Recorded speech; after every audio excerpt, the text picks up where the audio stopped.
Did you go to the- I did. I made it onto junk mail. Oh. Oh, yeah. Then Oh, you did it? How cute is that? That's awesome. Right. That's fun. I'm gonna keep. I know, I can't Who believe was, you sent that. who was the person filling up the inside of the recycling center yesterday? Do you remember? Mike, Mike? My bucket list. Yeah. You know, he's talking Yeah. about how Laura Petit like started yes, all that. She's That's she's running for the town of trustees. yeah, I went over there and looked at all their voter information. oh, cool. They wouldn't let me have it. They were like, no, you can't take this. You just look at it. Congrats on your seat. Thank you. Did you vote? Did. Did vote. That's what I voted yesterday. Good for you. And the Board of Education. Hello. Alright. Hey, Vicky. We're back. I just brought this to show you guys. You want to sit there?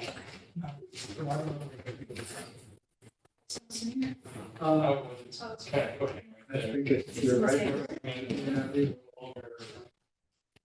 That's right. All right, so. What? 1, 2, 3, 4, 5, 6, 7, 8, 11, 22. Billy Bike Share. All right, Kevin, are you ready? We're gonna call a meeting over. Oh, so we have a quorum? We have a quorum, so I'm going to call the meeting to order. It is 5:20 PM. And with us, we have Commissioners Better Broad, Emily Chesson, Kaya Huber, Vicki Kennedy, Kevin McAvoy, Dan Smith, Karen Sullivan, myself representing Parks, and Anthony Fitzpatrick as a non-voting commissioner.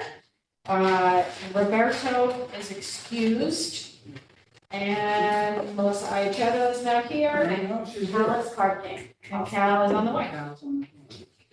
So, Made it. we don't have any guests. So, it looks like I'm zooming in twice the fun. We don't have any guests or any public comment. So, we're gonna move on to modifications to the agenda. I am going to do two things here. One, I just want to add a note about membership. After we talk about this, after we finish this.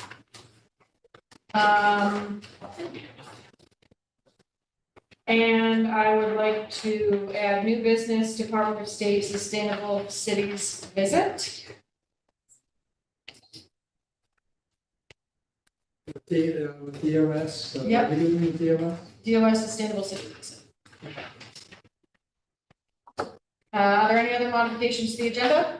A while back at like CAC, you had brought up someone emailing you about people idling their cars. Did you ever, you said you were gonna bring it up at Planet Smart, but like, Yes, we can talk about that here. We will talk about it under sustainable mobility and land use.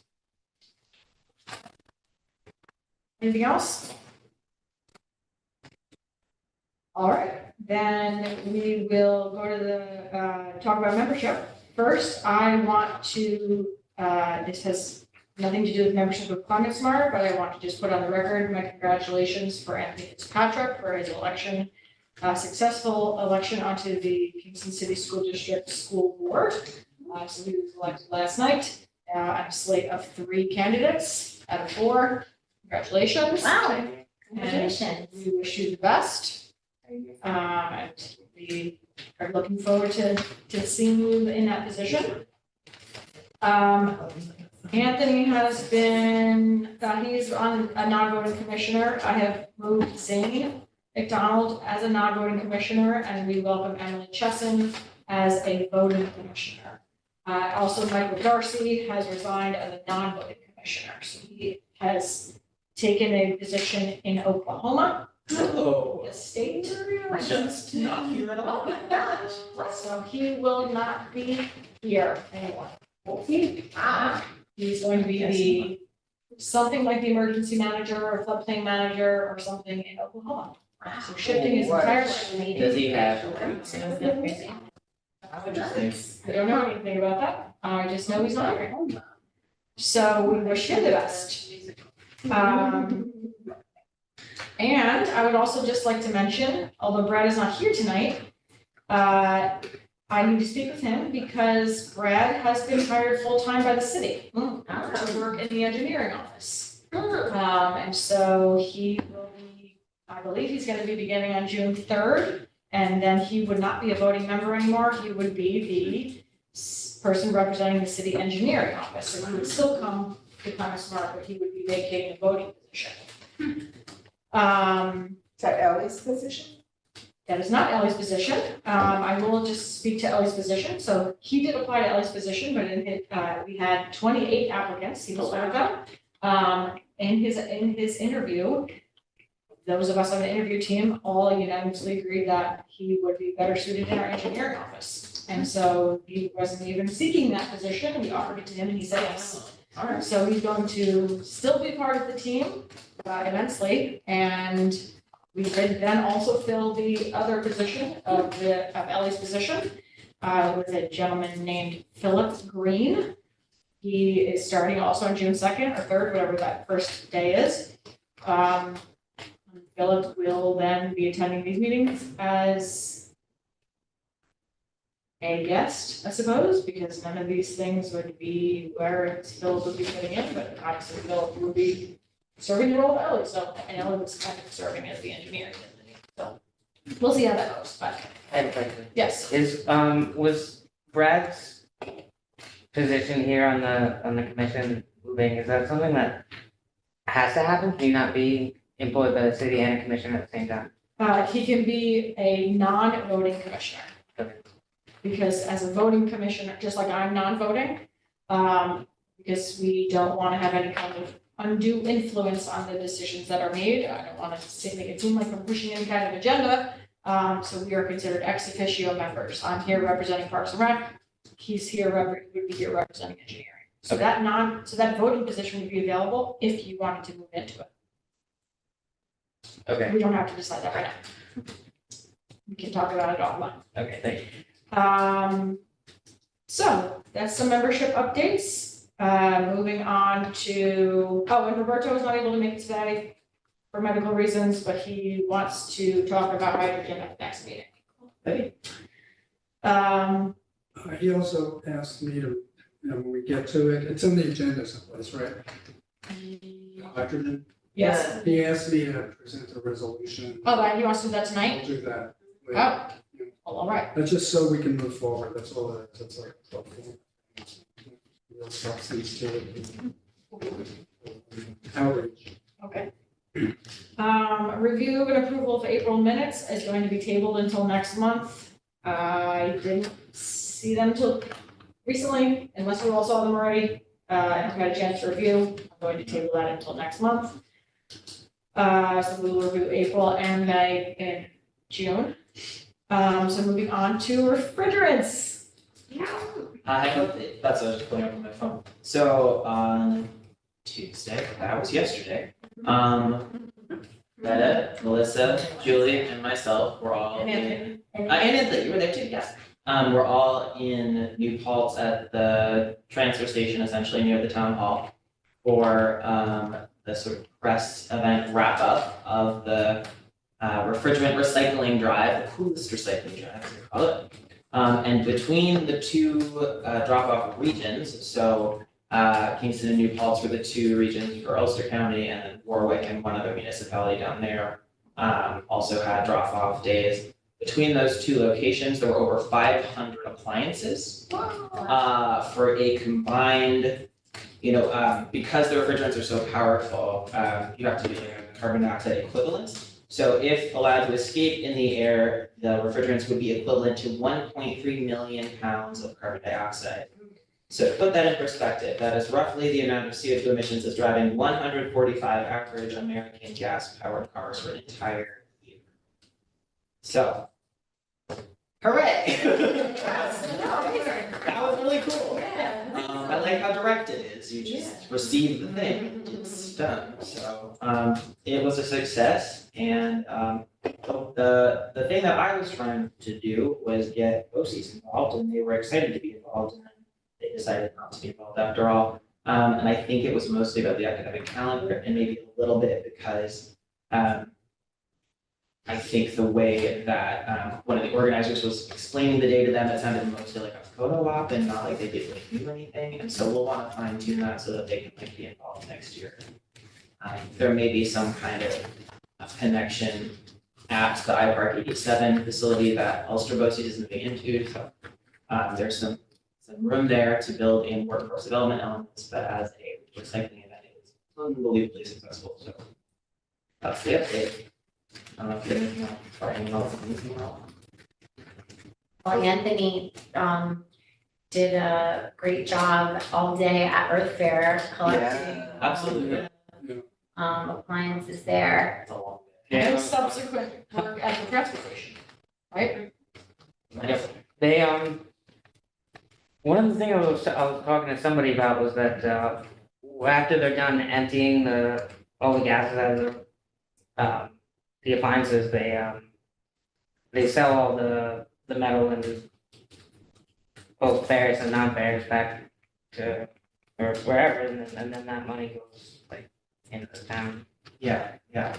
In the Warwick event, they had a volunteer who had a horse trailer, and they loaded all the appliances into the horse trailer and then brought them to one central location and had the recovery done, so they pulled. What's a horse trailer? Like a trailer you would transfer a horse in, so it like attaches to a truck, and it's those big sort of round ones. There's pictures of it, it's got like a ramp for the horse to walk up, and instead of putting a horse in it, they put the like appliances in it, and it's like a good solution, honestly. But they kept I think they kept the proceeds from the metal recycling. I think they hired a dumpster, put the metal in, and then got the recycling, but I don't think they were ever able to separate copper from non-copper. Whereas in Ulster County, because the New Paltz transfer station was a little iffy on having us there at all, I think they were perfectly trying to work with, but they were sort of like, you're gonna be on your foot, you're gonna be away. I think part of what made that deal work for them was that they got to keep all of the proceeds from non-recycling. So it's sort of like a little something with a trouble, it's not a ton of money, but it's like, it's not nothing, 500 appliances, it's 350 something in Ulster. I mean, I learned so much in this process, which is great, because we have this grant that we're gonna be moving forward with, and I'm really thrilled that like people on this team were so intimately involved in it. Do we know if this is gonna happen again? Yeah, the plan would be to do it again, I mean, next year, I think probably for the Warwick event, but I think it's interesting because the New Paltz and Kingston drop-offs were pitched for Ulster County, but Highland wants to do like their own mini event, so it might be that other towns or counties around us want to do recycling drives of their own, and so I think whatever timeline works well, we could probably do it again, and that might be a question of capacity at Sustainable Hudson Valley if they're gonna hold it again, but I think the idea was it would be at least. But it was mentioned that this timing might not work based on the school's calendar. Yeah, so that's but gonna be this a question. It's the only time that works for the Earth Fair for us. It is the only time that works for the Earth Fair. I think that the tie-in with the Earth Fair around the, it's recycling, it makes sense to do it at the Earth Fair. That makes sense, but also there's a lot going on at the Earth Fair, like, do you wanna do a separate opportunity for people to recycle these that doesn't involve bringing your air conditioner to the event, like earlier, depending on what time it works for BOCES. So that's gonna be a conversation with BOCES, and once we talk with them, I think we'll have a better sense of like what timing would work. Yeah. And then if that, we can sort of see if that works for the Earth Fair. And the reality is, and I have no indication, and maybe you all know, because, and Kevin was working with the refrigerants too. I have no idea whatsoever what percentage of the people, how many appliances do we bring? 67? I can pull it. How many of those people also went to the Earth Fair? Right, they might have just come to drop Were off. they like, we're gonna park now to go to the Earth Fair, or was it just like, thank goodness, boom, drive off? Who messaged me on the Climate Smart Facebook page asking specifically about the drop off for refrigerants, so like they were going to their fair for that. Right, but if that's all they did, Yeah. the point is that they would do that if we did it the following week too. I think it was a mixture. The early people tended to leave. Yeah, They just pulled in and pulled next to the truck. Yeah, I started Later taking things from people like an hour early, because people who were there doing Earth Fair business were just like, can I do electronics? so people Okay. came before 11, Yeah, Oh, yeah, yeah. there's people who had A both lot. electronics and and there's like before 10. people who had. What got there just a little bit before it's, I'm not sure. Yeah, I got there about 10, People were, oh, and, okay. and yeah, people were. Maybe a separate event would be less chaotic, I don't know. It's a good, I understand the time, it's a good opportunity, but depending on what works for both seasons, maybe it's worth considering. like, And I want, yeah, For that reason, do we wanna make it separate? I guess, and this is information we could have gleaned from people, but like what percentage of the people premeditated coming, or what percentage of the people were there at the Earth Fair and be like, oh, cool, I didn't drop off my so-and-so, let me go home and get it. Which is probably a small, a small percentage. It's hard to get in and out. Right. Which means that the people that were coming to drop stuff off. Could be coincidental that they were also going to the Earth Fair. Which is to say, we could hold it separately. We could probably hold it separately. Yeah, definitely. There's like, Yeah.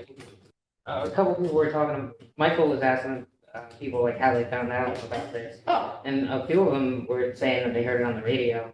Yeah. That was the, push it over here. Okay, well, that is all super, good work, everyone on that. Really good. Really good. All right, anything else on refrigerants? All right, then repair cafe? I haven't had a chance to tally the results from the last one we had, which was on May 4th. If I could guesstimate, it would be in the 50s. It was very busy in the morning, but then tapered off in the end. We are getting some new coaches interested, which is exciting. We had one person that was their first cafe, and he has a crazy background with like, he was stationed at like the wood station, but he also does like electric work and knife sharpening and just great skills. And then there was someone who came at the end who does carpentry. And these are younger folks, so it's just exciting to see younger folks getting involved in the movement. There's kind of a dramatic, non-dramatic item to bring up with you guys about it though. I'm on the edge of my seat.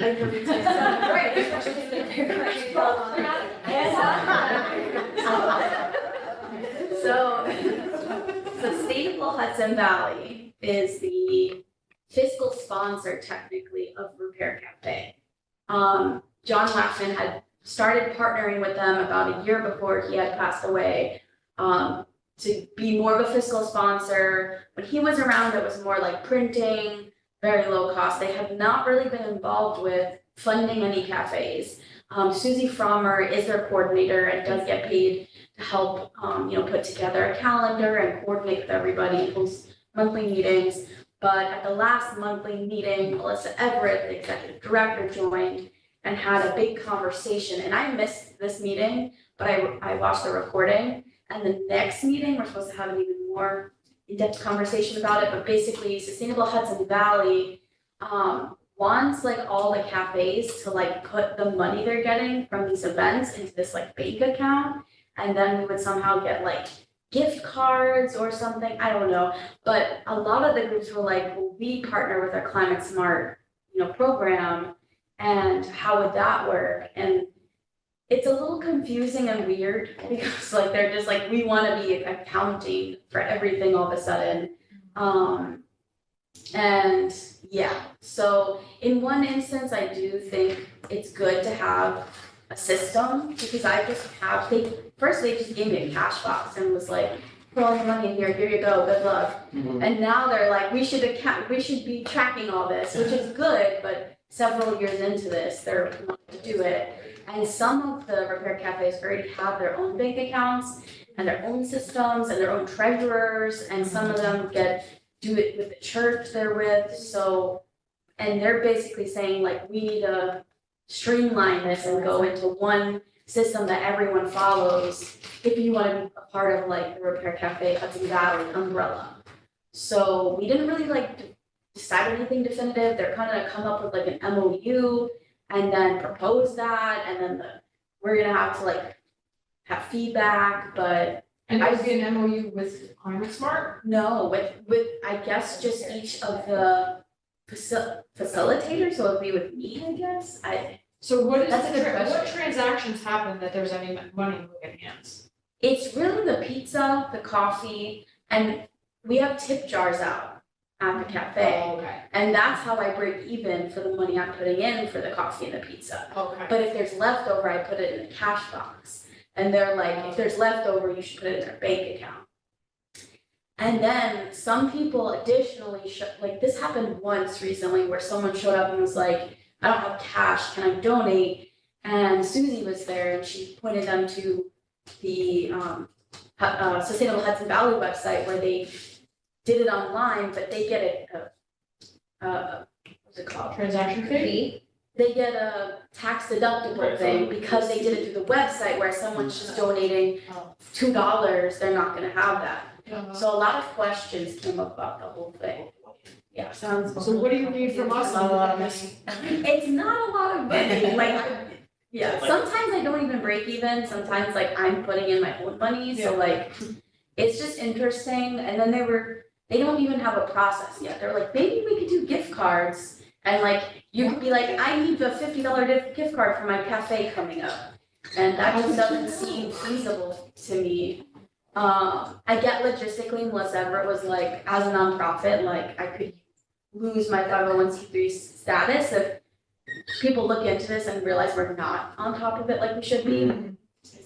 But, yeah, I don't really know what the solution is, and I'll keep you all updated. So And I don't they know, give like, money to each of the cafes right now? No, Like, could they they track don't. that? They don't, Like, does Sustainable Hudson Valley provide funding right now? no, they don't. Okay, and do the cafes then provide funding back to Sustainable Hudson Valley?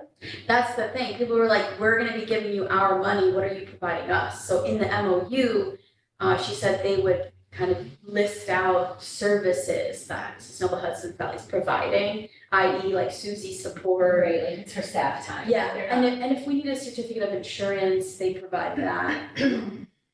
Yeah.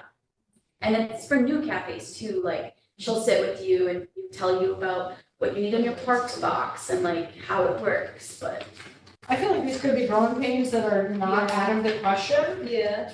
especially if they're trying to keep their books in order. And they They don't have want you lots sitting of there rules. pocketing tons of money. Right, Yeah. right, And it they happens to be also- when the coaches are all, or like the facilitators are all like conscientious people. they were saying it's an honorable system, Yeah. but the more it grows and the more new cafes and people they don't know are sure. joining this network, they feel like less oversight is happening. Yeah, what if they charge like a flat fee or something, some sort of like administrative fee? I don't know. Doesn't have to be a lot, and then the cafe pays that. And it just seems like there needs to be a clearer flow of money, so like, Yeah. make this so complicated. Mhm. Yeah. It's so true. You guys will figure it out.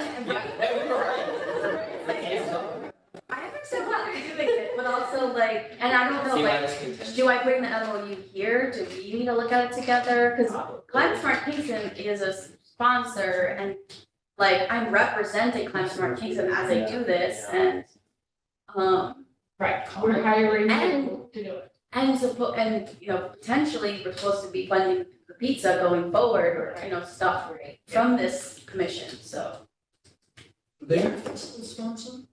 technically, yeah. Okay, They that's don't where really the, provide any that's where the facilities. issue comes in. The IRS periodically does take a look at those. Oh, yeah, they're working on it, which is fine. Yeah. Definitely. Was that, so This is gonna be was a lot of- that, Sustainable Hudson Valley's involvement in the coolest recycling? Yeah. drive? Yeah. So Chris though, who did like the actual donation events and Yeah. and did a lot of the like promo for it, Chris though is also a Sustainable Hudson Valley employee. Yeah, he was taking air conditioners, the one time I was there, opening them up. Exactly. Okay, So yeah, they said next month on the next organizer call, they'll have the MOU. And then they want to go over it and get some feedback from the organizers, but I think I would feel more comfortable if I could bring that here and just see if you all have any bones with it. What's an MOU? Memorandum of understanding. it's basically an agreement between two parties that says, I'm gonna do this, you're gonna do this, we both sign on to it, shake hands, and call it a day. It's a formal handshake. Okay, thanks for that update. Yeah, When's and the the next next one will be in July. Also, I'll send the flyer and let you all know, probably next month. Okay, great. Anything else on Repair Cafe from anyone? Moving on to outreach and education, Earth Fair wrap up. I'd like to spend at least 15 minutes on this. I did have a wrap up meeting with my core planning team. As a whole, it was amazing. I mean, it was just amazing. It's a ridiculous amount of work. It came out amazing, and it was a lot of hands making light work that day for sure, and building up to it. I will say, obviously, losing a staff person at the 11th hour was super challenging on our end, but still pulled it together. Ultimately, we got some good, lots of good feedback from the vendors, and people there. There weren't any major incidents that I was aware of. The volunteer turnout was amazing. The number of students that came out from KHS was like Yeah. overwhelming and amazing. I mean, they were getting compensated, but still, Well, they were getting credit, they were getting money, right? they were getting 3 points on their average for every session that they worked, every shift that they worked, Whoa. which is Nice. On their average, their grade Yes. average? And so Surprised some the kids kids worked didn't show up. several shifts. There were like 45 or 50 kids there. That is an enticement. I would have worked every Yeah. shift, and I mean, if I needed it. Yeah. Yeah, so that's substantial compensation. So, that being said, how many people really wanted to be there? But in my opinion, they all worked really hard. I mean, at least in the beginning, you know, the setup, as the day went on, it was kind of like, okay, petering out, but either way, if I could figure out a way to substantiate that with schools and say, okay, if you're gonna do this every year, great. Let me know this, because we were caught off guard with how many Oh, you students had way came. more hands than you expected. Way more hands than expected. That's actually also hard. Right, it is hard, because I didn't have team leaders, so it's like, okay, how am I going to articulate to these 16, 15, 14-year-olds, go do this, but Someone has to show you how to do it. someone's sure to do it, yeah. So obviously, a volunteer coordinator, which would have been Ellie, will be helpful for next year, but, in general, yeah, go ahead. The child who stuck with me came from Honey or school district, like how many was there? Outside of KHF, Kingston High School, one? I don't know, I don't even know how they found out about it, Yeah. not many at all. The lion's share of it, people were from KHS. But as a whole, again, really, really successful. We had 6 Solaris boat rides with 24 people on each. We had 2 Clearwater sales that were basically sold out, with about 90 people. We took an average of how many people we guessed were there. We projected there was about 2,000 people over the course of the day, which is less than last year. I'm not sure why, it was a beautiful day.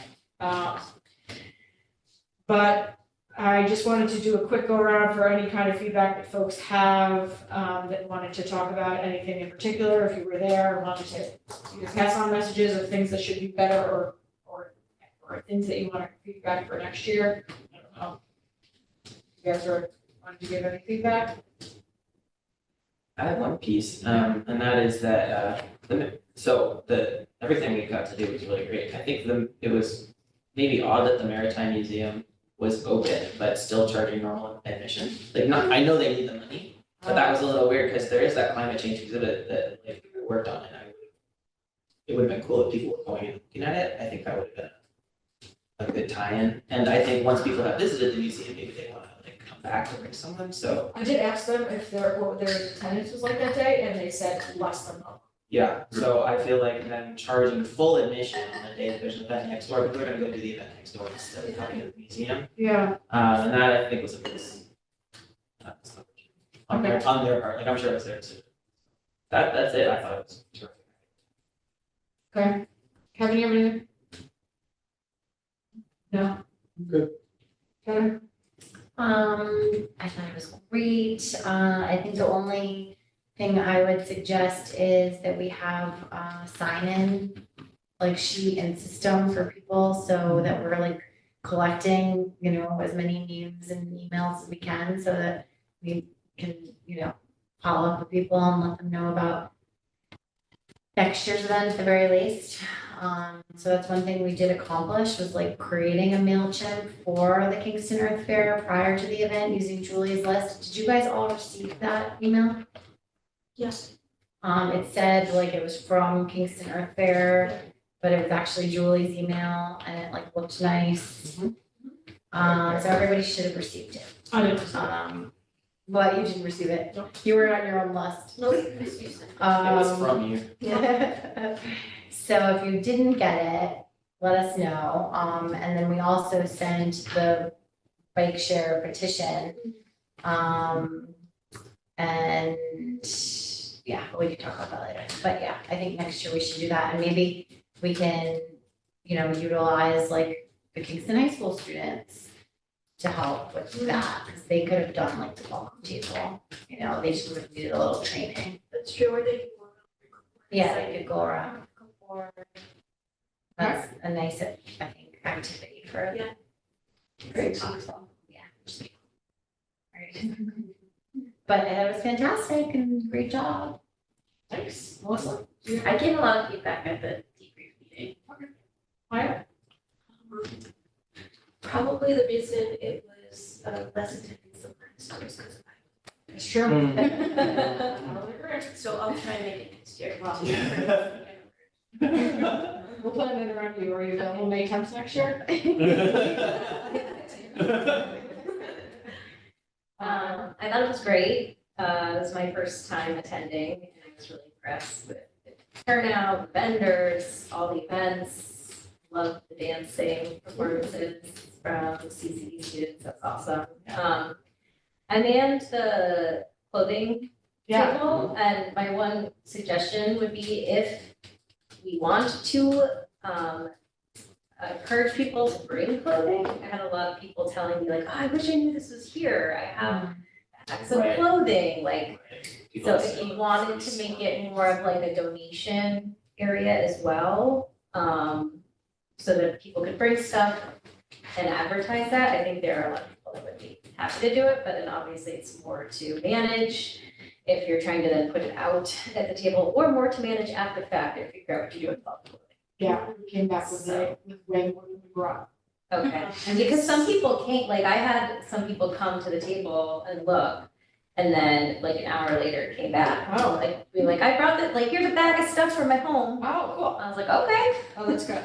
Yeah, we So- came back with way more, and unfortunately, it sits on the balcony at my office for an entire year, and then we put it out again next year.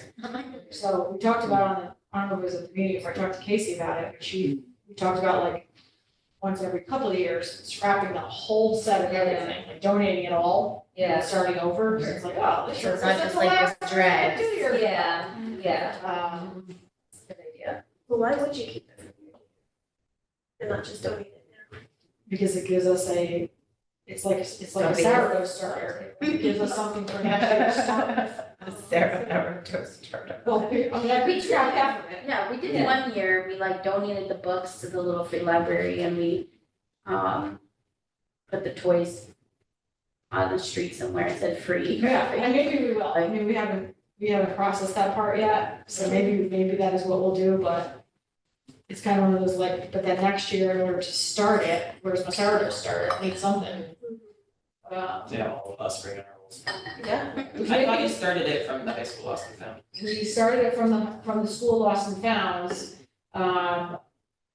And we could do that again, but some of the schools have changed their lost and found processes, so like, for instance, Miller, which I went to today, and I was out all day today, they used to have this huge table filled with hoodies and water bottles, and they don't do it anymore, they get rid of it once a month. Oh. So unless we made plans way in advance, we like, save your stuff. But then we've got, what, tables full of hoodies and water bottles, so, which is great. If they're 13. So, good feedback. Anyone else? Shout out to the child from Aniora and Bridget, a random person who came up to us, receiving these things and was like, oh, I wanna help the whole Earth Fair. And, Oh my god. the mayor who was like driving the dump truck and like taking out trash and stuff like that was cool too. And then I got taught kids paddling, he taught kids kayaking today, that kind of guy. Oh, so cute. Well, either way, thank you, everyone. I can't say thank you enough. Radio Kingston and Clearwater have committed for next year. In the circumstances that we have been holding the Earth Fair up at Forsyth Park for 8 years. We moved it downtown because of Gate Stadium construction. We did make the decision at our planning meeting that despite the fact that Gate Stadium will be open, we're keeping it downtown. Okay. So the next event will be Saturday, May 10th, 2025. Same location. And we're gonna be discussing alternative rain locations. we will be discussing. The those picture things. is kind of, it's out there. It was out. All right, well done. So anything else on the Earth Fair that anyone needed to mention? You have any other wrap up stuff or bills or anything for me? Get those to me so I can close this event out. Educate environmental ed programming is always in full swing. We did hire a temporary seasonal environmental education assistant, Christopher Johnston. He started yesterday. He's working 40 hours a week until the end of August. So he is also teaching kayaking, maple sugaring, not maple sugaring, that's talking here, but fishing and junior national summer camp and everything else. Also incidentally today, I taught 4 8th grade classes at Miller School about climate change. So all the good work that we're doing, I made it on an 8th grade level today, and I spoke 4 classes that were learning about climate change, and it was great for them to see how what they're learning is actually being executed locally. So that was an interesting day for me at Miller Middle School today. Anything else on youth engagement or outreach and ed? Okay. So clean electricity, carbon neutral project and building decarbonization. There is movement. So we have received a draft audit, not a draft. We've received the audit, which has taken many months now. Noresco and NIPA, who are our subs that are working on it, they are meeting with myself, and I invited Dan to participate as a person who has much more knowledge about this than I do, to sit in as a neutral third party that isn't a city employee.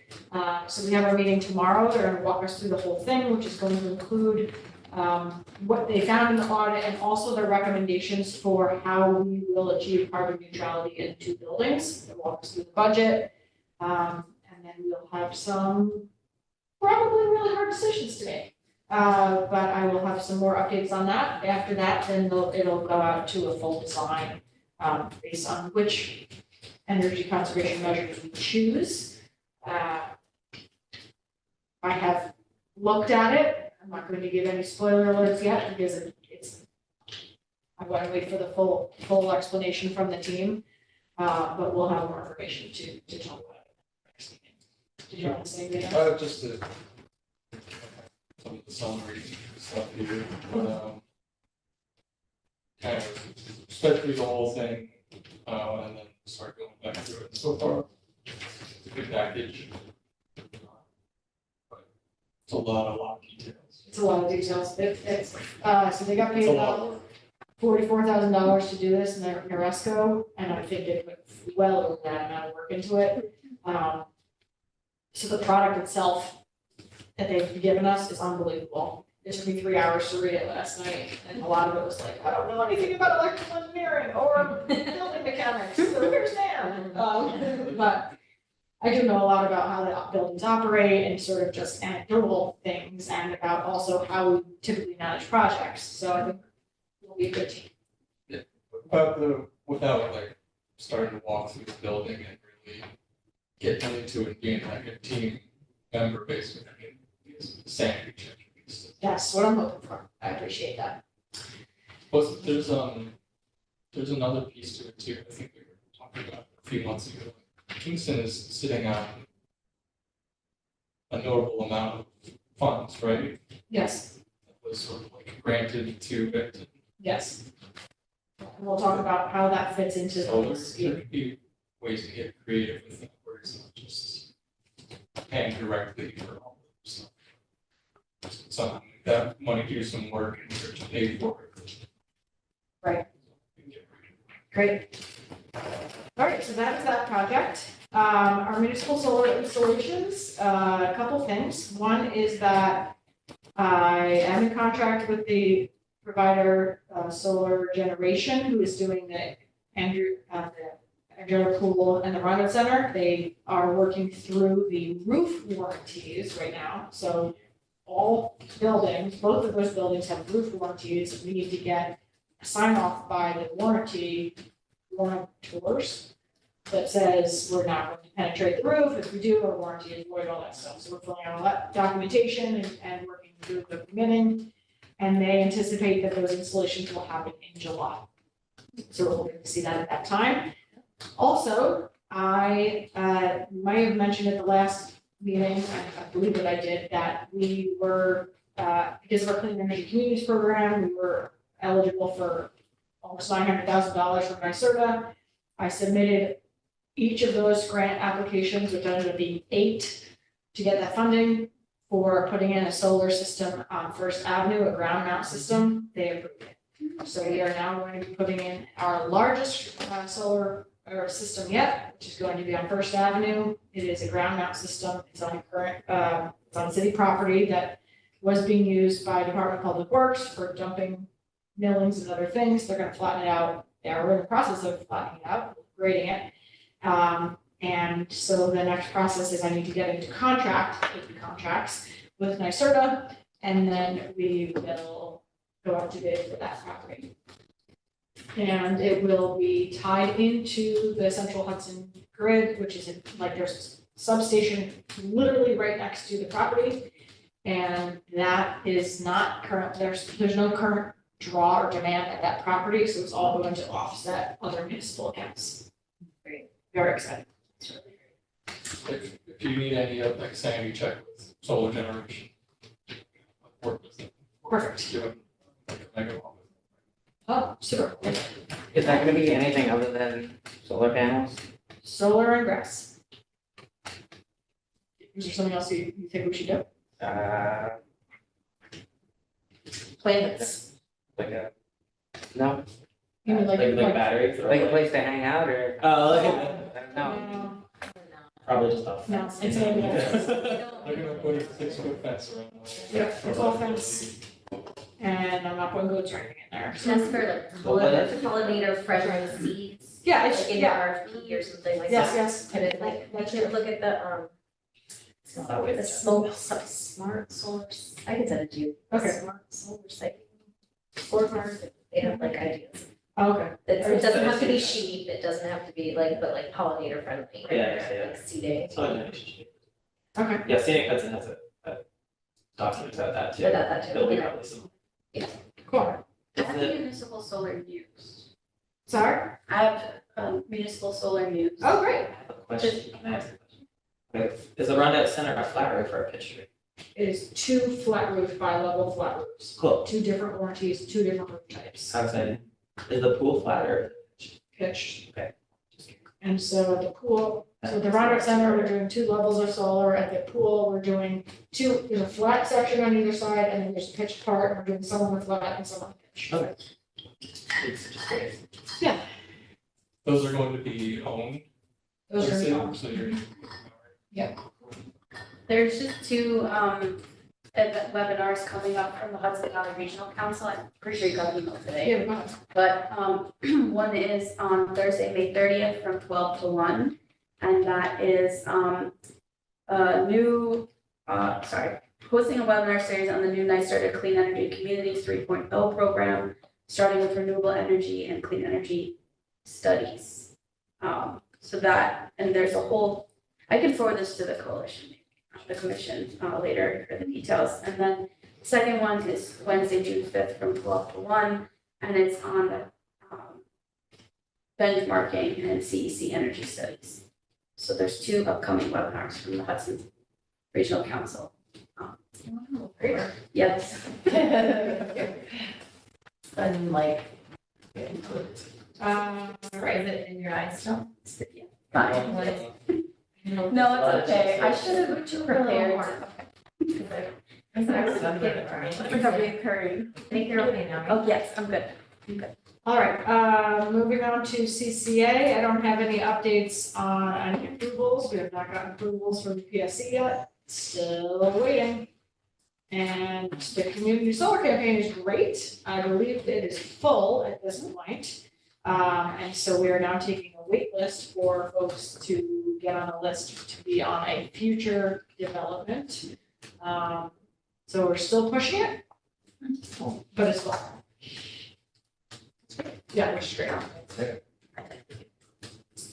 on. Soul Smart, we've been talking about Soul Smart, actually, I don't have actually Soul Smart updates. And solar sighting report, I haven't caught up with Brad yet. Brad was supposed to be drafting that. I haven't checked in with him about it. I don't know, Melissa, if you have checked in about that. I don't think he's working on it. He The told me solar he's map? gonna have a draft by the end of May. Okay. Well, he hasn't contacted me at all about it. Okay. Yeah, I had met with him in April or March and he's like, I'll take the lead on this. Okay. Hopefully he takes the lead before June second. He was in starts his the- brand new job with us. Yeah, he was in this is the solar mapping. Yeah. He was in the recent cohort and he hadn't had time to look into the tool by the end of the training, but I offered to sit with him and help him and answer any questions he had, so. I'll send a note tomorrow to the team, just to check in with that.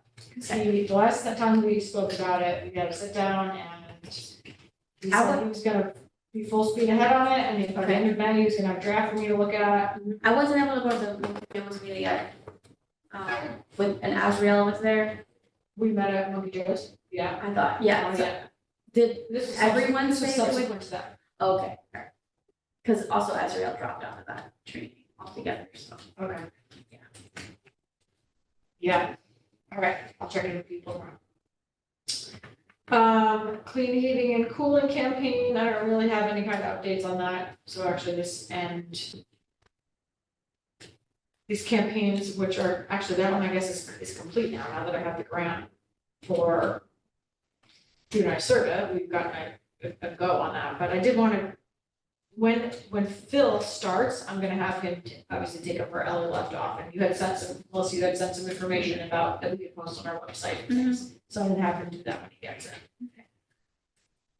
And clean hydrogen, I don't have anything, but Kevin, you do. Yeah, I think Roberto, wants to move forward on green hydrogen, contacting,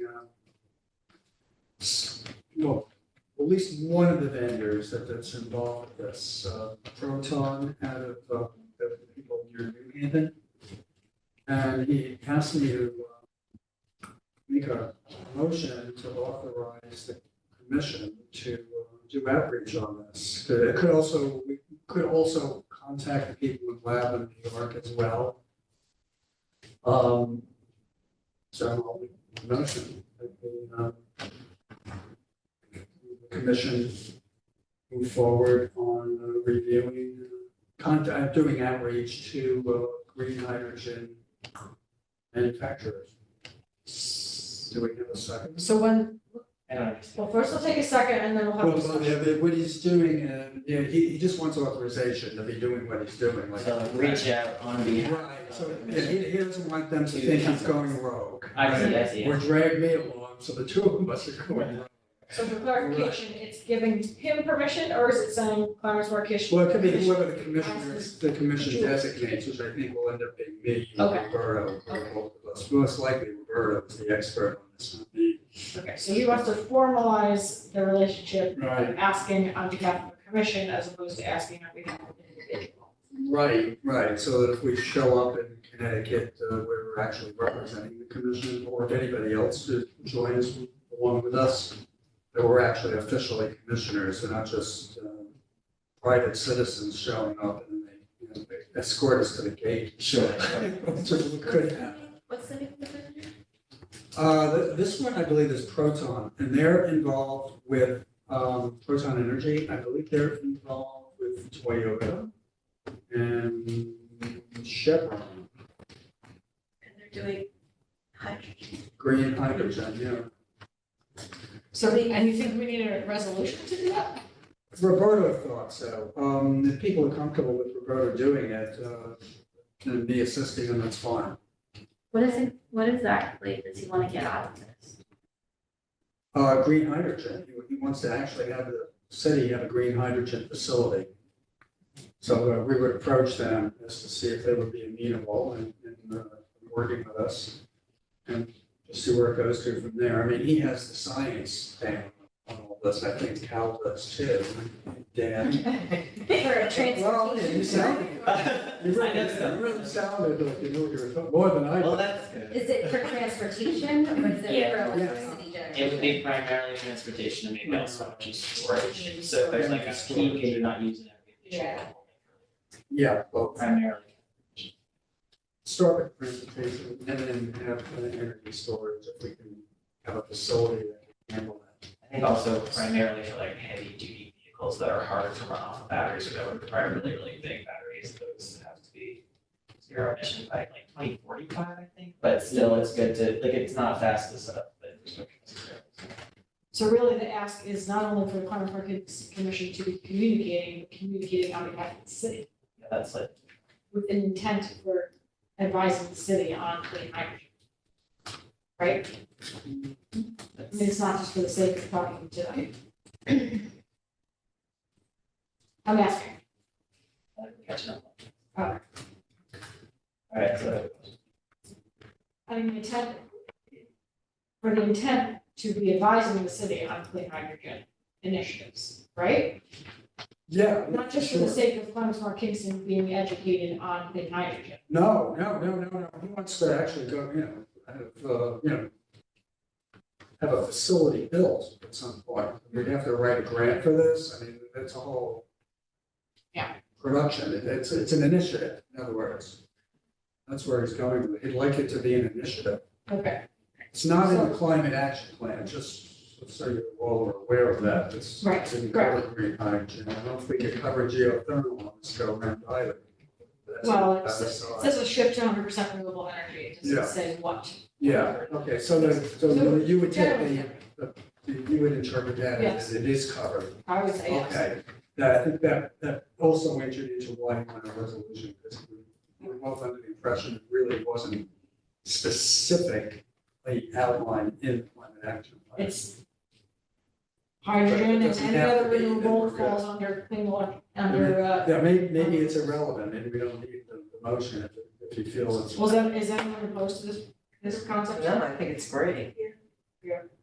I don't know, I feel like hydrogen's one of those things that goes over my head, but I just It know, does. like, NYCP's policy advisor, for example, is very clear on like the types of hydrogen and like some of them being false solutions and like diverting attention away from actual like renewables that we can do right now.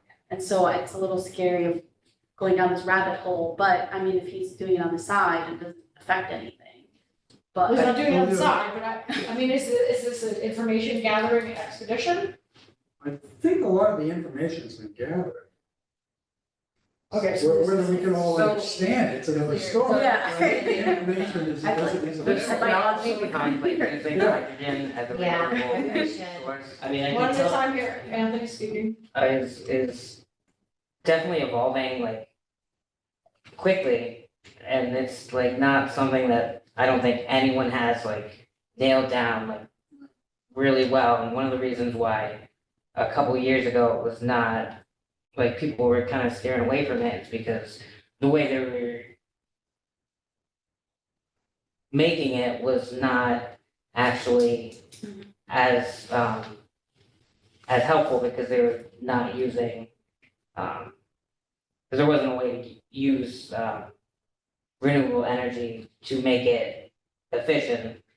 So it's definitely something that I don't think we would get anywhere without going and being in contact with people who've done it, who have like one of these systems, like.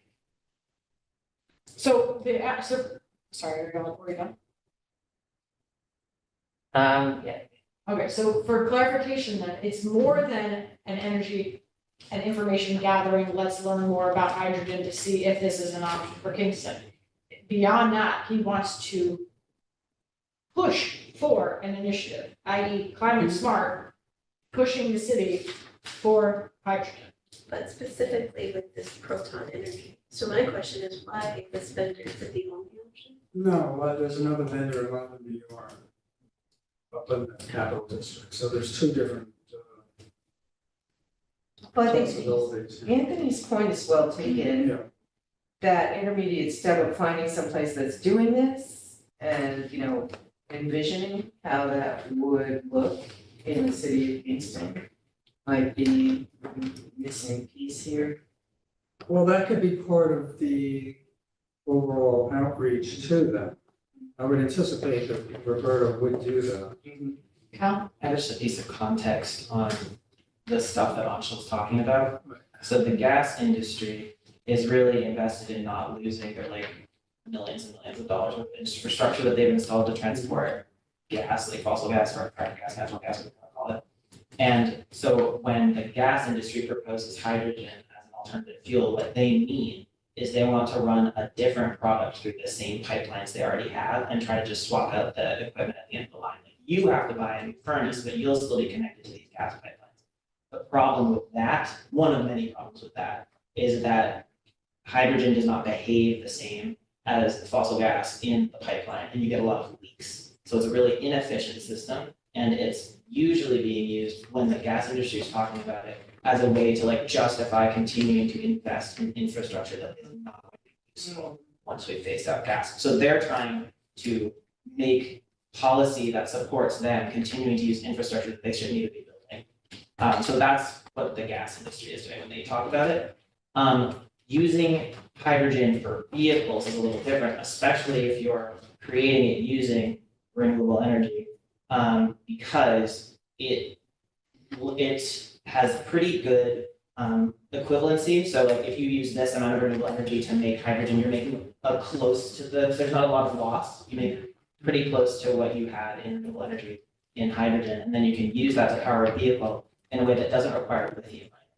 And so one of the things that's going on right now is we don't have a lot of good, there's a lot of places you could get lithium from, but the places we're getting it from, there's a lot of like labor complications. And so one of the arguments for hydrogen as a fuel source for vehicles is that you can make it anywhere. You don't have to be reliant on like oil producing countries. Like you can make it locally, you can make it with renewable energy, and it doesn't have those environmental impacts. And you don't have to mine it. So I think the idea of figuring out, would it be feasible, would anyone use it? Like someone has to be the first, but does it have to be us? As far as hydrogen fueling stations for like vehicles, that's something that exists in California. There's networks for fueling up a hydrogen car in California. You can get around in a hydrogen car in California. Whether it makes sense to try to do that in New York, has anyone else started doing that? That I would be really interested in, and I think that's worth investigating. I don't think hydrogen as a fuel replacement for gas, for like fossil gas is a good idea. But hydrogen vehicles are interesting, especially for really big like dump trucks, packers, things like that. Or like tree cutting equipment, those really huge machines that are hard to battery power and take a lot of minerals to battery power. Being able to run those off of hydrogen is maybe a lower environmental impact option, and that would be interesting. Cal, what's the alternative to the gas industry's pipeline idea? What is the It's Electrification. electrification. Yeah, it's people get heat pumps, people get really, really efficient electrical equipment and then power that off of renewable energy. And another way to store renewable energy aside from batteries is hydrogen.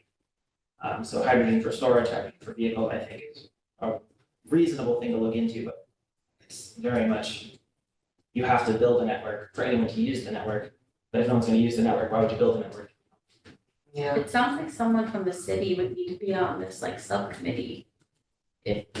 Yeah, Well, if it is an information gathering process where it's like, this is what you would need to know in order to advance this type of initiative, and that is then presented from Claremont Smart Kingston to the city, that's fine. If it's, we're moving forward with Proton because we like them and we want them to design something for us, and we have the commitment from the city that we want something, that has not happened. Right. That has not happened. So, from my perspective, if it's can Roberto continue and Kevin or whomever continue conversations, gathering more information about what hydrogen options could work for the city of Kingston, 100%. I don't know that we need to vote on that.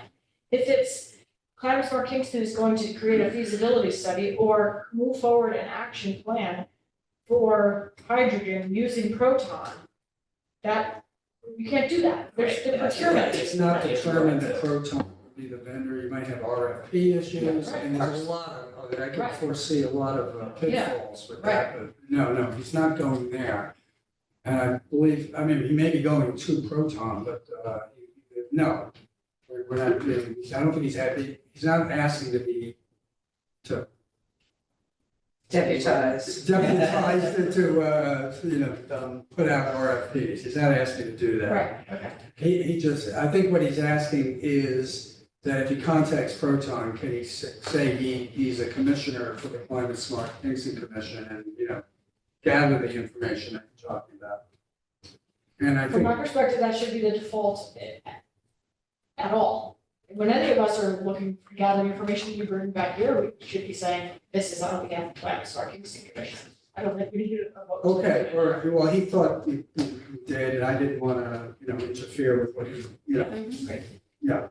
And he did a very good job explaining, since Roberto isn't here, just the whole thing with the lithium, and we've had endless discussions about the whole lithium thing, strip mining in the Congo and all of that, Right, yeah.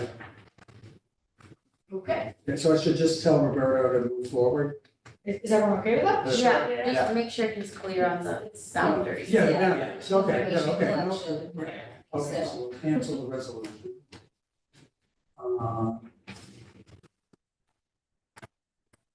All right, anything else on clean hydrogen or anything electricity stuff? Clean energy? I know Roberto, I think had said he wanted to present some information on it. I don't know, because that's something he'll do next. Well, he's having hip surgery, so, Right.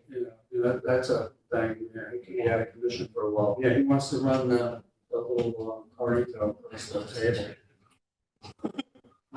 Check in with him on Wednesday. Okay, I know it was not successful, but, NYSERDA worked on a large, proposal to the Department of Energy for like a regional green hydrogen hub for the Northeast. And my colleague led it, and as part of that, we did a lot of like strategizing, I think, internally in NYSERDA about markets maybe considering green hydrogen. So I could reach out to him. Sure. I want to, just to see if I can collect any other information. That would be great. I don't know. That would be I will look great. at Yep, same. Thank you. that exciting. Okay, anything else on clean hydrogen or other clean? And moving on to education, workforce opportunities and green jobs. Anyone have anything to report on that? I don't remember if I said this last time or someone said it, but the Community for Local Power and Power program is happening again, and applications are open right now. They pay 18 an hour for job training, and you get a background in solar installation, HVAC, energy audits, geothermal, and then some people actually get placed after the internship or the training program. So it's a great opportunity for people wanting to move into this clean energy career realm. And you can go to bit.ly/empowerkingston2024 to apply or get more info. And so session 1 is July 8th through August 2nd, and session 2 is September 16th through October 11th. Okay. Anything else on green jobs? All right, moving on to sustainable mobility and land use, our city fleet transition. We had a great meeting yesterday, Department of Public Works, myself, The mayor had a great meeting with a firm called Round Trip EV. I might have mentioned it the last time, but this is a firm that provides a service to transitioning your sanitation hauling fleet, i.e. garbage trucks, over to electric. And it looks like we may be moving forward doing a pilot for 4 garbage trucks, being fully electric. It'd be amazing and cool. There are large cities like New York that are doing this. There are not small cities like us doing it. So it'll be an interesting pilot. We still have a couple things to figure out with the contract if it will even work. So, but we are discussing that. In the meantime, other city vehicles, no movement on that. And once Phil starts, he will be put on that. That will be part of his shtick. The pilot program would be for heavy duty vehicles or lightweight? For electric garbage trucks, tankers. Okay, for I have a question. Yeah. Does it, I mean, the driver doesn't require training to drive? There will be training. Oh, Yep. so it would operate differently from the gas? From an operational perspective, it shouldn't, except for the fact that they need to know that when they run out of power, they need to be fueling up in an appropriate way, as opposed to being able to run to the gas station. And there are, anyone who drives an EV, there's just more efficient ways to drive than there are otherwise, but it's interesting with Packer in itself, it's 8 hours of stop and go, right? Stop at every single stop, so it's actually extremely conducive to, in my opinion, electric vehicles, because it's just like really short, around town. So there, what's that? And you have a route. And no route. So, right, so they would go through and they would use GPS tracking on our routes and do some route optimization and things, but, there would be some training. Actually, most of the training would be for the mechanical. I don't have any updates on EV infrastructure. I'm not in contract yet for the level 3, and our level 2s are all where they are. EV campaign, I can take that off of here because that is complete with NYSERDA. Bike share, Over here now. Well, we created an online petition on a platform that NYCP pays for, so that people could easily sign the petition at Earth Fair by texting biking to 52886 or using this QR code. We didn't, and this was based on the letter that we submitted that Cal wrote on our behalf, petition language. We didn't get a ton of people to sign at Earth Fair. We got maybe like 45, I think, and part of me feels like if we would have had more luck the old-fashioned way, if we just had like clipboards and stood there and made people sign it in front of, us, which it's like, I don't know, I feel like one of our team members who's 25, like loves everything being digital, but I, having done this for 20 years and knowing how people are, they say they're gonna do it, but unless you like stand there and watch them do it, they don't do it. So, anyway, we got 45 at Earth Fair, definitely talked to a lot of people about it, overwhelming support for a bike share. And then I kind of frantically, texted everyone I know in Kingston and got like 30 more people to sign the petition. And so Flagging people down outside your and house. plus people got outside my house for like a day, and we submitted the letter of petition with 75 signatures to the Ways and Means Committee. Laws and Rules, that I keep calling Ways and Means, Laws and Rules Committee. For their meetings, they were potentially gonna vote on it, but then they didn't vote on it. And I guess they still have concerns. So I did get, 2 of the Alder people, wrote me back, and, one of them said Michelle Hirsch, who's not my Alderwoman, but, is a more responsive Alderwoman than mine, from Ward 9, said it will be back before Laws and Rules in June. I don't know what date that is, but, and another council another alderman, Bob Dennison, also wrote me a nice word note. So I guess there are concerns about the RFP process, vendors, I they, heard somebody talk about electric batteries exploding. There were a bunch of, Bob Dennison did a lot of talking, but I couldn't hear a lot of what was happening. yeah. What is this with electric batteries exploding? I literally was teaching these 8th graders today and some kid stopped me mid-spiel, and was like, these electric batteries explode. And I said, what? I think it was the hoverboards, the hoverboards were exploding. Well, they're It having was like fire, crappy they're having hoverboards. fires. There were They're 50 bike fires in the city. Yeah, The this was city. talking about electric cars. Oh, Yeah, that's not.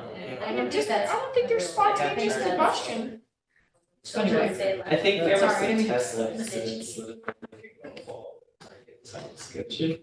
So I guess the question is, So laws and rules do we wanna is- keep trying to get, more signatures on the petition and resubmit it? June Which- 20th is the laws and rules for the next one. And I didn't go to the last meeting, but I could go and, make more of a case. I don't know what kind of more like information they need, or if they just need more pressure. So everyone should, if you haven't already, sign the petition, share it with your friends and family and neighbors, and contact your alderperson if you know how to do that. Yeah. Is it new concerns or they feel like that way? They're, Yeah, oh we're wait, they're getting- old concerns, I would think. Sort of unclear, Julie. I mean, my take on it, on the whole thing, first of all, I think getting 45 signatures is amazing. I think 75 is amazing, because prior to that, there would have been 0. So I actually thought that was incredible and way more than I expected to be getting, considering the fact how late that was put out compared to the actual meeting. Right. We did this very last minute. Extremely last minute. So with that being said, I also don't know if on principle, the council is against it. So your Definitely. petition is on principle. The principle of, do you want a bike share or do you not want a bike share? Meaning that anyone who signs it on principle wants a bike share, but isn't talking about the mechanics of how bike share works. The council, I think on principle, is for a bike share program. So they don't need to be arm twisted for the bike share. They're concerned about the mechanics of how an RFP would work, because they want to know, like, would this happen, would this happen, would this happen? I don't know if if this, and this doesn't happen, I'm a no vote. So what I'm getting at is, I'm not sure, you're absolutely welcome to get more signatures, I don't think there's any detriment in doing that, and you have another month to do it. But I'm not sure more people signing is going to, and the council's gonna be like, oh, okay, I don't have questions. They're gonna have the exact same And then how questions. do we address their questions? You don't need to address their questions. That's not the role that Climate Smart needs to play. Who's going to address their questions? The team of council members and staff that are working on developing the RFP. What's And the then RFP? request for proposals. So it's basically the mechanics of how a bike share would work. So between our lawyers, and our insurance folks, and the council, and myself, and health and wellness, we're figuring out all those logistics. Again, I don't think on principle anyone is anti-bike share. So your petition reinforces that, yes, there is community support for it, and if you wanna get more community support, you can. But I don't think that you should be putting the petition out being like, they voted no, or they tabled it, we have to push harder. That's not a good idea. That's not the reason why they tabled it. They didn't table it because they're like, I don't really like this idea. They tabled it because they're like, what are the mechanics of this? And I have questions about this I and this T being dotted across. Maybe they just need to be inspired. I go to their meetings, they're doing their best, but it's definitely a lot that needs to be answered to get to the point that you're saying, where they can go and get, Yeah. And again, just my final thought, like, you're welcome to expand the petition, but I would not. Read them up. I would not be promoting the petition as our legislative branch is against this. If we don't have community support, it's not gonna happen, and that's not true. That's not true.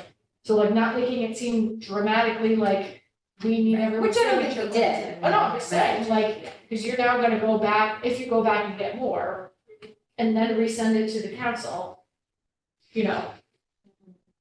You can say, since we had more time, more people signed, as opposed to like, You have the QR code? you are deciding, and look at your community is demanding this, Do you need like a model RFP or something? Oh, no, we have all that. We have all that. I mean, literally from a logistics perspective, there's nothing else that other folks are going to do that we're not already doing. It's just a matter of, this is obviously going to take several months, because there's a lot of things that the council hears, right? They hear, oh, people leave their bikes everywhere, or these things blow up spontaneously, or whatever, and then they want to be sure that we're saying that isn't going to happen because of these reasons. I think most of the issues, from what I could hear, which wasn't everything, had to do with the e-bikes, did not have to do with a manually, regular push button. Right. Yeah, and I will say, that could be the case, that they could adopt a legislation that says, we're doing bike share, annual bike share. Which I think is fine. But your petition didn't say bike share manual or e-bike, it just said bike share, so just something to think about. Cal's letter covered both. Right.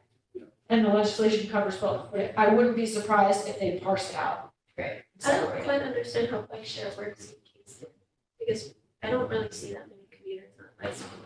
Not so that you're commuting, just popping around town, going, biking out of the roundabout, Might help people use bikes more. So it's like if you don't own a bike or, I don't know, you're gonna walk somewhere, instead of driving your car, like, I don't know, I live around that, I don't want to get but like, I. E-bikes would help with that, that's true. Yeah, the e-bike, that's, I was just thinking, I was like, oh, I feel like I don't want an e-bike to get. And 17% of Kingston residents do not have cars. Okay. And it's really, it's kind of an economic justice issue.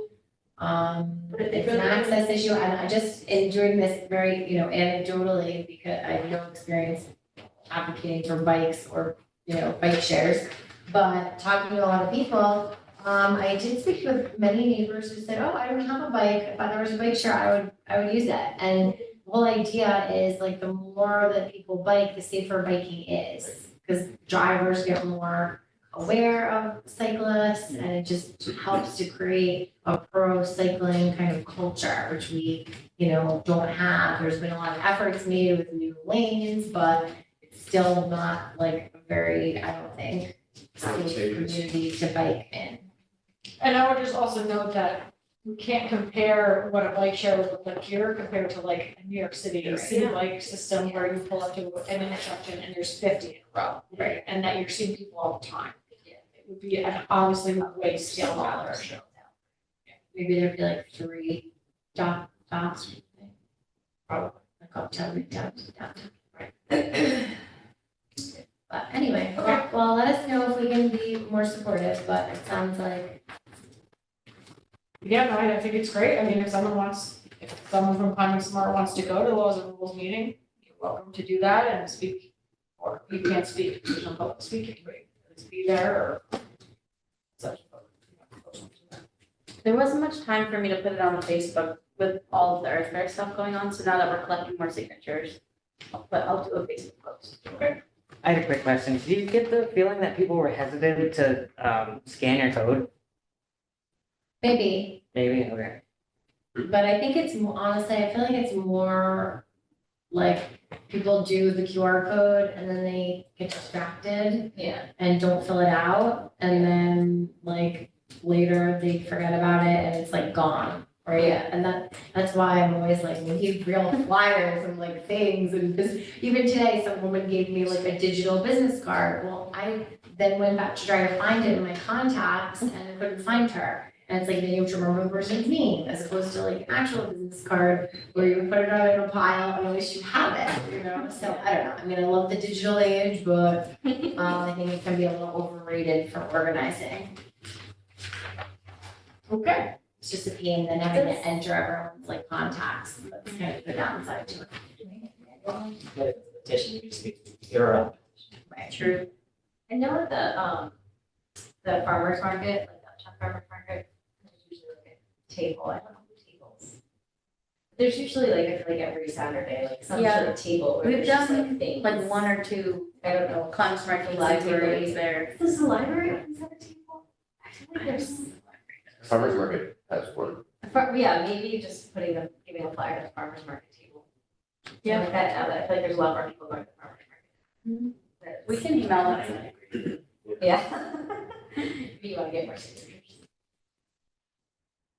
Could even bring that poster back. Yeah, that's what I was thinking, you could even probably just like. To the farmer's market. drop it off. But it sounds like from what Julie's saying, it's like not Not maybe necessary. worth our time and energy. Yeah. Well, if it's a passive, if it's like a single post on Facebook or dropping off a thing that just happens to sit there on its own, Mm-hmm. it can stand for itself. Yeah, yeah. I'm just saying, there shouldn't be any kind of dramatic, Concerted effort. concerted, like, effort. We shouldn't be coming to the common council meeting with like pitchforks. Posters. signs. Why do you hate bikes? So hate bikes, right. Okay, anything else on bike share? Community preservation plan, and then we'll talk about idling. So the community preservation plan made it through laws and rules, all 3 local laws. And so assuming it goes to the council and is adopted, it will be on the referendum for this year.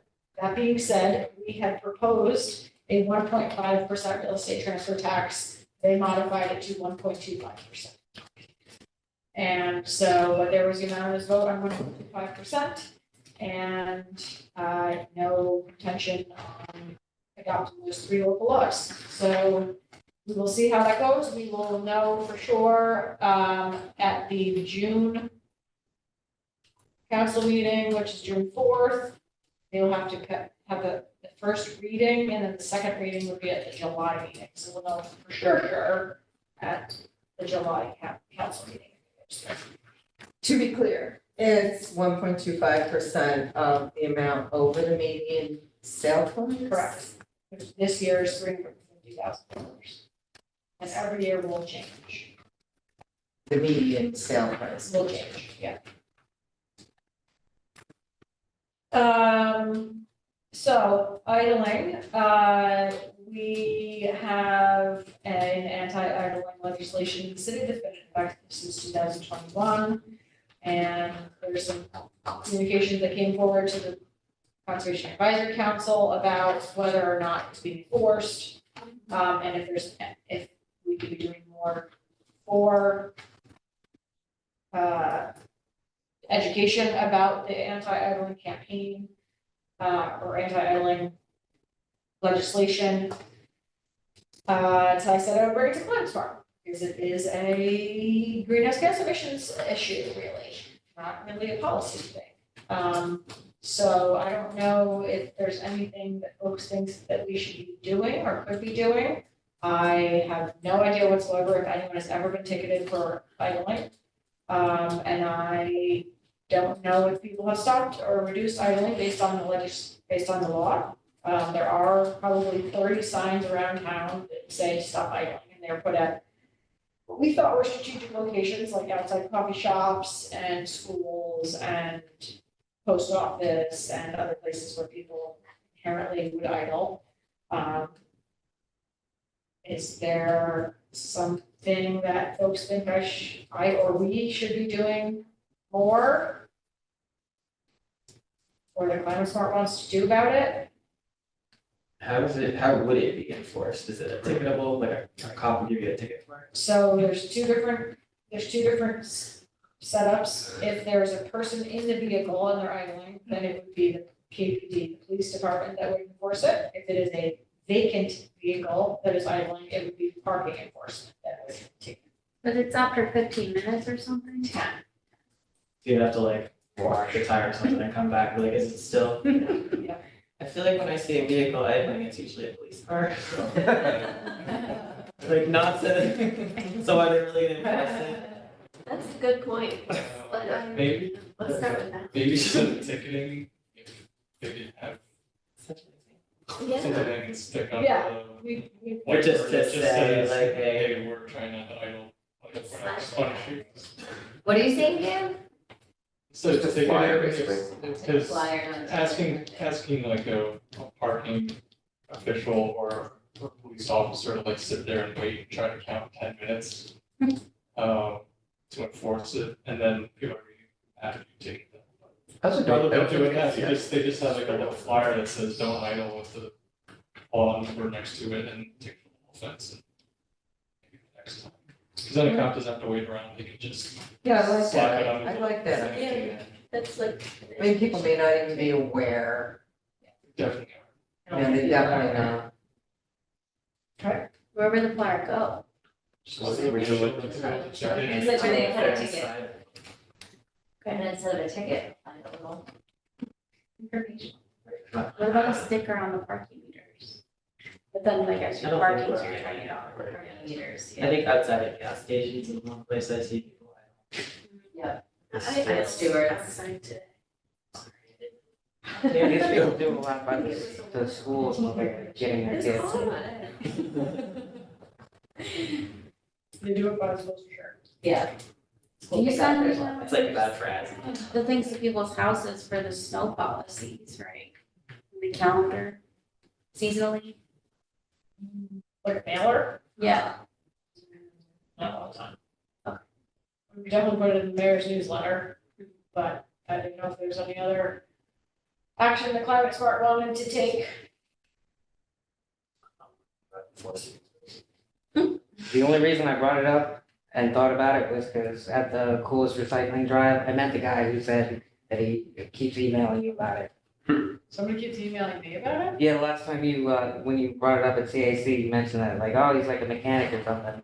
Like, I met him, he was talking about, like, doing What did- I didn't get his name, Mike was mainly talking about, but he said he keeps emailing Julie Noble about the people, I don't know. Like Well, he we sees brought it up people at- idling and he's I like. guess when they brought it up at CAC, somebody mentioned something that I didn't even think about, like that if someone like just, gets in your car, like a teenager or something, really probably use it then. So, I don't know. Like, how long are they thinking about this? Meaning if you leave your car and leave it alone idling and then somebody hops in your car. Yeah, it's a lot more than a, greenhouse emission thing. Right, so it's safety. Well, I mean, Climate Smart could certainly post on their Facebook what the law is and a reminder. I could volunteer to create the flyer you mentioned. That would be super. It's like a prototype. Right, maybe instead of the flyer, it's like a little card. Yeah, That way it's easier to small. carry. It could look like a If ticket. you design that, I'll post it Yeah. as a visual on that. Oh, I want it to. Take that, take it. And I want it to be. Yeah, I mean, if it could be created to be a business card, Yeah. Maybe it's like I when can I, print a business card, I have a business card template, so making a business card in it, Microsoft business card template. maybe like one side is like don't idle and the other side is information why. If it's a business card side, people will see it on the, I'm sure like, Yeah, 'cause we think could- someone's we could make got it- business. We can make it Right. yellow, so it Yeah, looks I like. gotta leave. Okay. Sorry, maybe the same shape, dimensions as a ticket. As a look- ticket. look- Yeah, it's one of the yellow envelopes, Yeah, it it's should the same look, color. yeah, I agree. Should- Okay. It should look like. People will work on the page when they see it. Yeah, Maybe, yeah. scare them. But the business Julie's card, getting I think scared. it's. Well, because I'm not sure parking enforcement and or any of our administration is gonna be okay with Right. Somebody Well, put they're a supposed flyer to for an take it. electrical contractor on my windshield at the Earth Fair, and I was like, oh, Jesus. That somebody gave me a ticket, and it wasn't, it didn't even look like a ticket. that. There was just a piece of paper on my windshield, and I was like, oh, Yeah, Sometimes I see a leaf that's original. God. Yeah, exactly, it doesn't have to look like much. Okay, I'll create a business card design, our size, sorry, but to look like the color. I don't wanna step on it, toes. And then all of this would have to go, I'll give it to Cody. okay, They're supposed to be enforcing it anyways, but they're probably not going to. Police It's officers really gonna hard to sit around for enforce. 10 minutes and count, so. But city Just employees gives are them a exempt. quick way to do it. If the I were employees are not exempt. on the paper. Depending on the vehicle use, would be depending on if they're exempt, so like ambulance, which has operational equipment in it, is exempt. A police car, which has a operating computer in it, that they're operating, would be exempt. A DPW foreman who's sitting in his truck, driving around, or just sitting somewhere, this is not exempt. Okay, super. Thank you for working on that. Moving on to managing resources sustainably, Kingston Organics. We are at 453 families, 997 people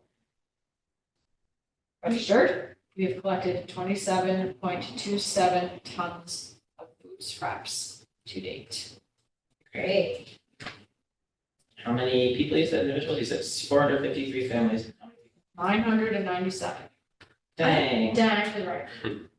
I've always wondered how they get that compostable bag out of the bin without tearing it, when it's so heavy for food. They don't, Oh, they dump it, okay, they're not talking about it. They're talking about account. that is, okay. Oh, also, it's like infested with maggots, we don't care. Which one? We definitely care. Oh, the Forsyth? Forsyth. I always see bugs in there, flies and stuff, but like, Last time I was there a couple weeks ago. Oh, it's fine. Yeah, that's a week is gonna give plenty of time for that kind of activity. Well, as it gets warmer, but if I can curtail it, then, and it's like way early in the year for that to be happening. Although it was 80 something degrees. Yeah. It was 112 in Miami. Goodness. And I will tell you what, being at a middle school where it's more than 80 degrees that does not have air conditioning, which is not okay. It's not. It was not okay. No. They should have sent the kids home today. Yeah. There's no reason that they, no, not Miller Middle School does not have air conditioning. No air conditioning in that school. That's gonna have to change. It's going to have to change. They cannot operate, it's not okay. All right, Forsyth has magnets, where to go? swap some days in the winter for days in the summer. Right. All right, so, food systems policy, I actually don't have any update on the food systems policy. And Aqua Tipping project. So I need volunteers. We are having 2 events. The Aqua Tiffin project, everyone is familiar with what that is, yes? This is us giving out the tiffins. Cat love months. And so on 7-Eleven.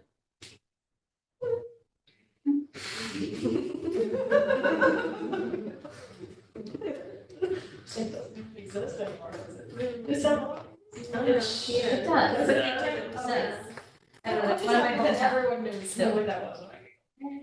Okay, so anyway, 7-Eleven at 6:30, there is going to be one of the Tiffin events at the library, the temporary library on.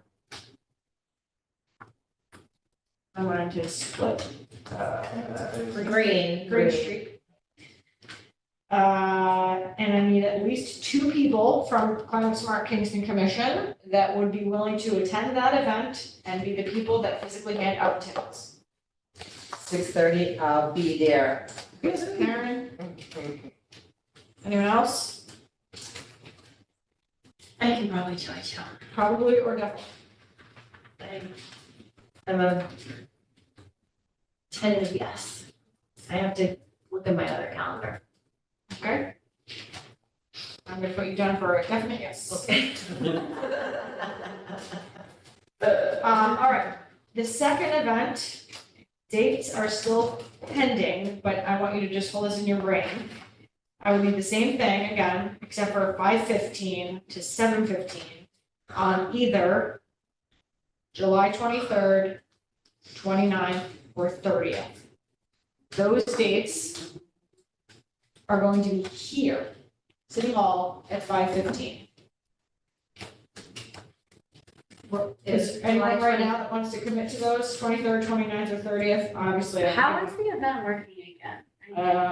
There's going to be, people will attend, there'll be some blah, blah, blah talking about why tippins are important and the value of reducing waste. And then people will sign a pledge that says, I promise to use my tiffin. And then they're going to get handed a tiffin by a smiling Climate Smart Kingston commissioner. I could probably do the second. Yeah. Oh, Is this our presentation about tiffin? Where did this line up? Very good. This is. Team player. Are they like doing a plan where they're like contacting restaurants to like let them know, people maybe bringing the tiffins in for like takeout containers? We'll find out. Okay, so Cal's committing to one of the ones at City It's Hall. gonna depend on what date it is, but probably. So I Okay. don't, yeah, better if you have more people just in case it's. Yeah, I could commit for the second one too. Okay. So I will confirm with you all on those Grab dates. the dates, I Yeah. can confirm up that I have available. Betty, you're gonna confirm that your yes is a yes? Yep. Great, and I will give you details as we get closer. Actually, call, I think we've got a couple days. Resiliency initiatives, I don't have any updates on Kingston's Point or Raise or our flooding response or North Street. So I don't have any updates on any of those things. Good, that's easy. But Department of State Sustainable Cities, which is on new business, I might have mentioned this in the past, but the United States Department of State approached the city, Kingston, my office, and they are bringing 24 delegates from around the world to Kingston. They're actually bringing them to the US. They're going to 4 different locations: New York City, Minneapolis. Hey. It's burning midnight oil. Oh, Public safety. We got our meeting done in half an hour. look at you. Have a good night. So New York City, Minneapolis, New Orleans, and big old city of Kingston. I think that should be in the Facebook. Yes. Probably. So they're coming here June I 9th. think it's because of hazards, I was like, why do you want to recycling? because it's like a problem. Yeah, so it's sustainable cities, not just like all sustainable, Yeah. sustainable. Yeah, I'm dubious of New Orleans. That's amazing. Yeah. No shade, but So they're coming June 9th through 12th. cool. Hyatt and I have been putting a substantial amount of time into this, and it is highly programmed from the evening of June 9th to the morning of June 12th. Cool. Oh, it's just in. This just Yeah. in, let me see. Well, this is just for you guys, because, sorry, I'm taking over. Taking over. Okay, because we want to invite, the commission to these 2 dates, one or both, to meet visitors and to also exchange the information that's in your head with them and learn from them in return. You were talking about the program, so these are just 2 events that are happening while they're here, but these are the ones where we want to bring the people who are doing the work to come and talk about it. Instead of just hearing, from Julie and the mayor. So soon. It's so soon. How much notice did they give you guys? We've known for a couple months, so Okay. pulling the details together has been This is. Yeah.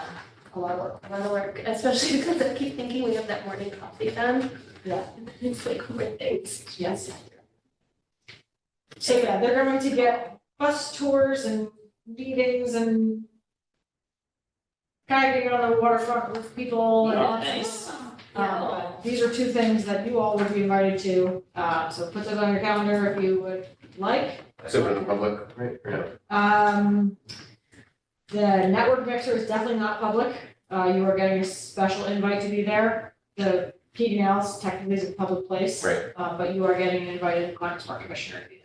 And not, This isn't a post this around and tell you. Correct, this is for your refrigerator. Okay, for us. Yeah, this is for your refrigerator. as a non-climate smart commissioner, can I come or no? You can. Great. So, that's happening, we will share more details as it gets closer, which is closer. These are some details that we encourage you to participate. And we are proud to be showcasing Kingston's awesomeness compared to the fact that their itinerary is 3 other awesome places and then us, which are also awesome, just so Yeah. So we are like the Yeah. mini version of how we're Yeah. doing amazing things in mini places. Yeah. And everyone speaks English, but they're literally from all over the world. which is Wow. cool. All right, so communications, events, and updates, I didn't get any communications that are formal to present. Does anyone have events or updates or announcements to make? There's something that I don't really know, you want to. This is dramatic and not dramatic? It's not dramatic at all. It's in fact so mundane we're not sure we were mentioning. minutes. I'm on the record saying that, I'm sorry. We- Strike that. Strike that from minutes. Are you recording? The Clean Energy Hub, which is 7 counties, including Ulster, has to do a regional assets and barriers assessment. I think, is that right? Regional assessment and barriers analysis. Close. Whoa. I was close. So the RAPA. And we have a survey for people to fill out. It takes a little while to do it, but if you fill it, you get a gift card for like $20. And we're hoping folks can help publicize this survey, which is to help get a sense of like what are some of the pain points for people around energy access. Everyone gets a it's gift card not- for 25 For the first The bunch first- of the people, first but we have not 250 met, people we have get not met one, the first 250 people. But the thing is, we're not trying to reach people in the kind of environmental bubble or people that know about certain programs. The goal is to try to reach people that, Already required. and yeah, it's a challenge to like get people in the community to give feedback. We have these like energy gathering meetings, we have one at Clifford Institute.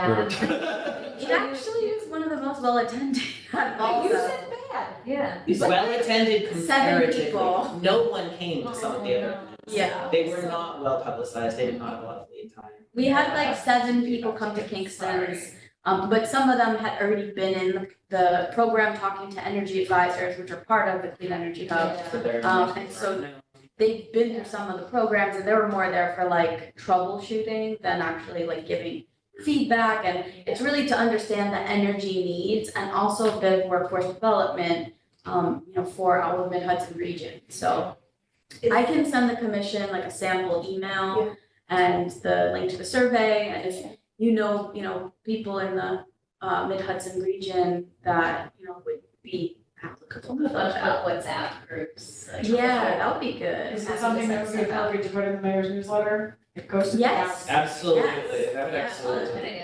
So, Definitely, but I need like copy ready. yes, yeah, I have that. I'll send it around to the commission, Okay. or tell them to. If you have it, I have go it. for it.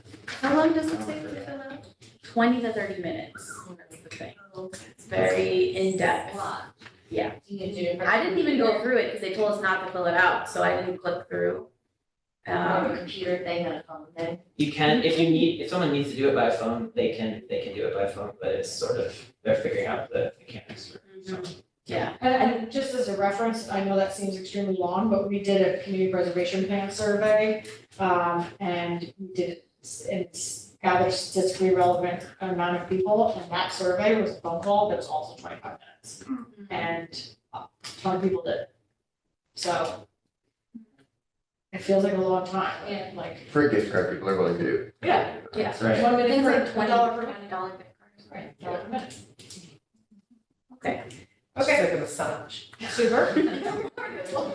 Just a sense. So anything from Ulster County Climate Smart Committee? Not really. We did a snafu this week with the Zoom and didn't have much attendance.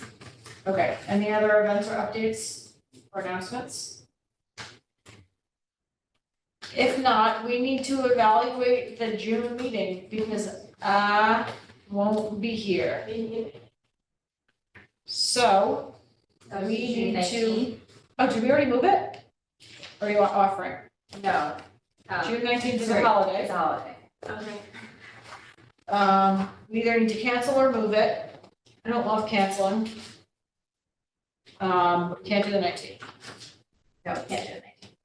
So When are you out of town, the whole week or just? 26, Wednesday? 27, 28. Could we do it on the 25th? I can. I won't be here, but Preliminary. I also won't be.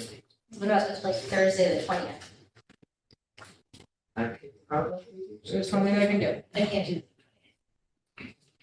Instead of you guys are going to Michael Fronte and Stephen Marley, some of our characters. Oh. It's gonna be pretty sweet. Fleet Foxes is playing at UTEC on the 21st.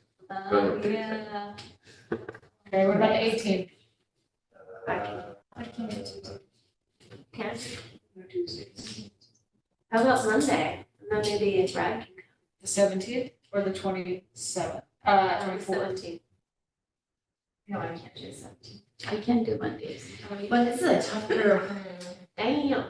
Oh, we need 6. Yeah.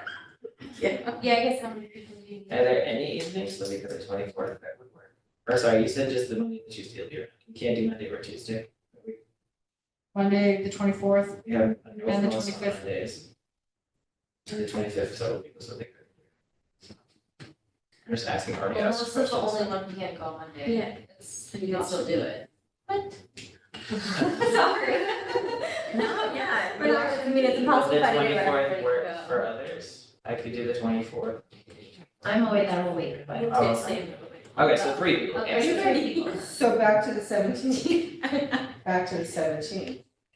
I can't do some too, but again, I'm one person. And it's close to the sun. Okay. I don't know what meeting that doesn't have a repair. Yeah. Back Well, I to, can send things in email. That's true. back to the 20th, Thursday, the 20th. Who can't do that? Thursday, the 20th? I can't, but you guys can meet without. We've done that then. Yeah, those are fine. All right. I can The do 20th. I can do the 20. 20th. Cameron, I can't. Yeah, okay, 20th. Yeah, okay, So we have one yeah. Everybody's on this, we got. tight one. We got it. There are- 7, we have 7. And possibly, Possibly, I know Brad wouldn't count into the. So Roberta, possibly Anthony, Anthony would count. if he Kind of has. okay. Okay, so, what, do I have at least 6 people? Yes. Yeah, you have 7 sitting here. All right, so then we're gonna do the 20th. Meeting from the 26th is gonna get moved to the 20th. Same time. Oh, that's the same night as the laws and rules, but that's okay, we'll be in here. Yeah, we can, We'll be in here, we can sort of peek and get we can yell at them about the bike share. We can carry bicycles through the roof. Share, right, right, oh, I'm sorry, we were here. It's a, I didn't even know this meeting was happening. Okay, social media postings. I have the bike share, the idling policy, the next repair cafe. Anything else? Yeah, the big, the big, Department of State. Department of State. Stuff. Oh, yeah. Well, Just to say that it's happening, yeah, we're not we're not- inviting people, right? More coverage after it happened. yeah, Okay. let's wait, we need to have some messaging on that one. Okay. Earth Fair recap. Yeah. Are you, is the city posting recap on the Facebook? Okay, I'll pull stuff from our blast and stuff. We already got the item. Oh, and the coolest refrigerator drive. recap. Oh, yeah, that would be great. Krista, I think, sent some from that last post. And the anti-idling. Yes. Excellent. Yeah, if you mentioned Department of State, some people might see it as And an protest. opportunity to. Oh. Oh, we want to avoid that. Yes, we do. Okay. But now they know. Now. we're gonna- All right, is there any other business? If not, I need a motion to adjourn. Cal, can I get a second? Second. All in favor? Excellent. 5:07:06. Thank you very much.